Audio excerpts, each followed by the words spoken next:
Kevin, thanks for sitting down with me today. I appreciate it. Well, you're welcome. We're here in beautiful Halifax at the CSGA meetings here, and we are just beginning your second year as president of CSGA. What would you say would be your top 3 accomplishments in your first year of presidency? Well, certainly the strategic plan was that main item we had to focus on, and we've come a year and now we got a finished, polished document ready to take out and let the rest of the world see it. And from here on, it's a lot of hard work, bringing some of that written word into actual actions that mean something, bring value, create some new opportunities.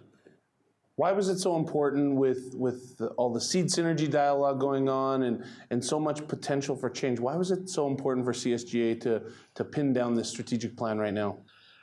It seems that the momentum started, and CSGA had a document produced 7 or 8 years ago.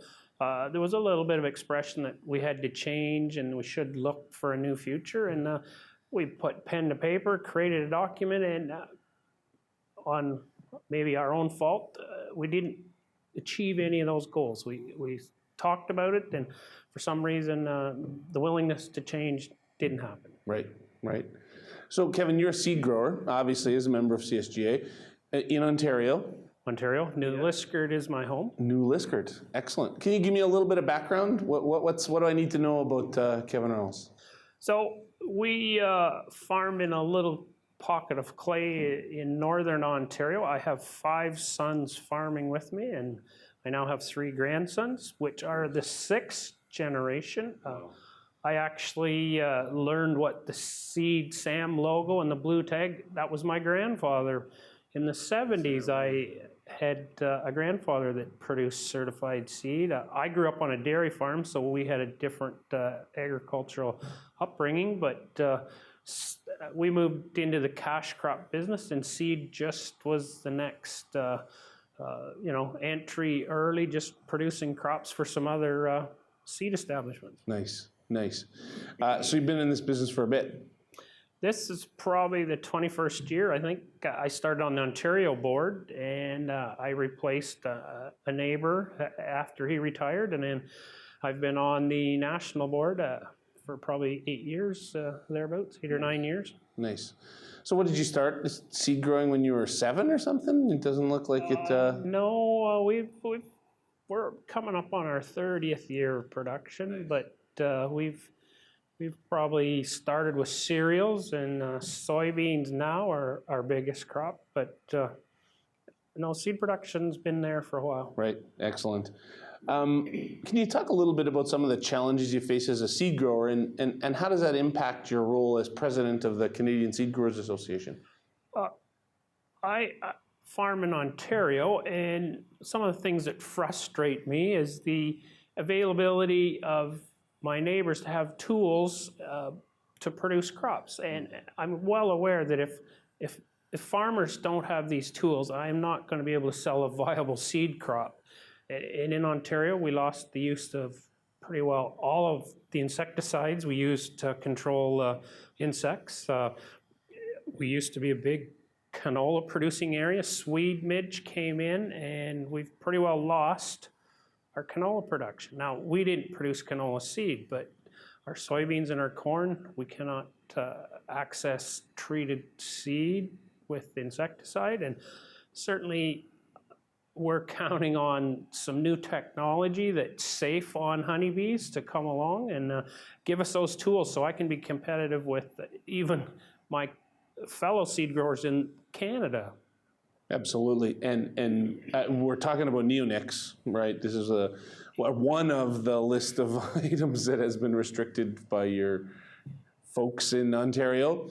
One of the things that I think your presidency has already shown is an ability to connect with the other provinces. Well, it's unique having 3,500 growers from coast to coast, and our winter routine is attending every provincial meeting. So as you travel the country, the message just keeps coming stronger, and that there's a definite willingness, or even more than encouragement to, we were ready for change, and we know that sitting still, we will not be ready when some of these new technologies are ready to be put in the marketplace. If we're not ready, we don't want to lose them to other jurisdictions. Right, absolutely.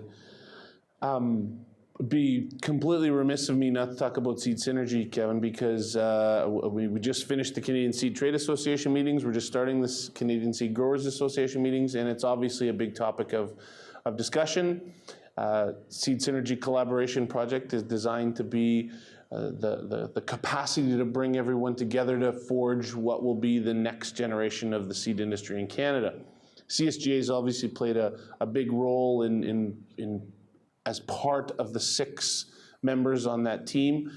Can you talk a little bit about your role and how you see that project proceeding? So Seed Synergy, I had maybe a little advantage. I was part of the transition in Ontario. When Ontario had 3 organizations, corn, soybeans, and wheat, and we had quite a battle to get everybody on side, but the formation of Grain Farmers of Ontario was such a drastic change to how to manage businesses and farm organizations, and GFO certainly was a far better able to the capacity to handle government relations and the whole aspect of everything from checkoff fees and helping growers.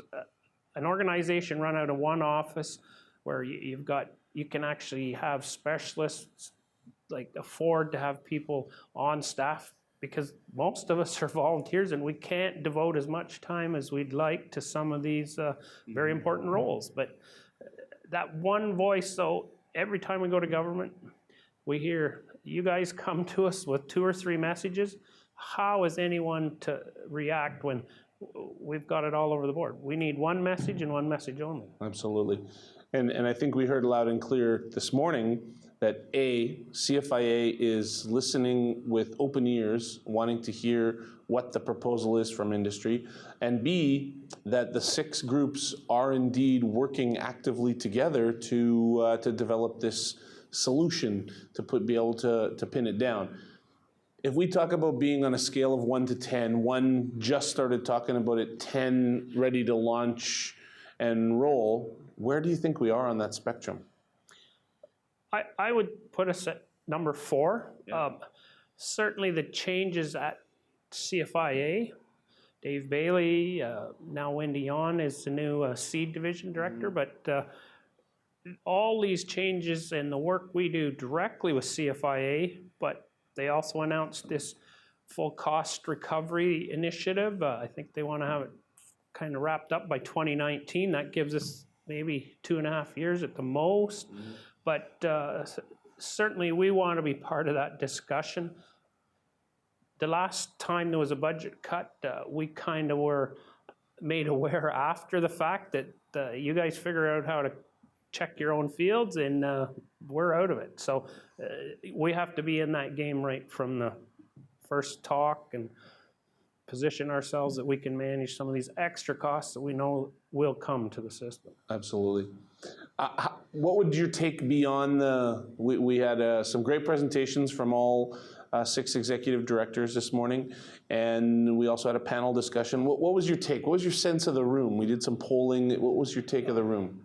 I guess it's probably the personal one-on-one feedback. Every meeting I attended, whether it was with Seed Trade or even the functions at night, the social part, the encouragement I got from the rest of the crowd, it certainly gives me that extra that you're on the right track, keep going, don't let up on the gas. That we've been waiting for this kind of initiative for a long time.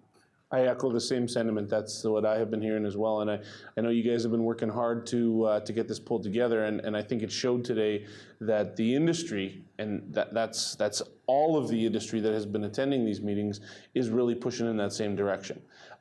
I don't think we've ever had that before. I don't think we've ever had the entire seed industry all pushing in the same direction with this kind of velocity, and it's pretty exciting to see.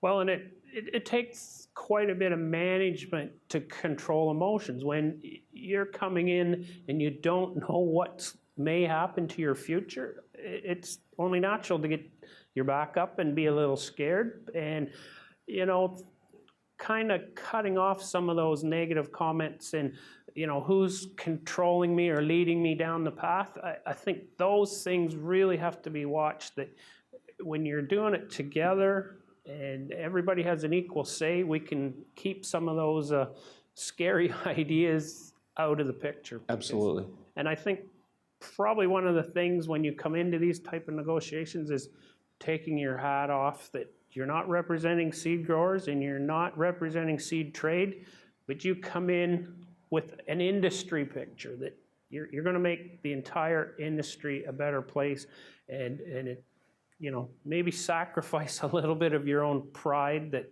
you know, you're creating something better.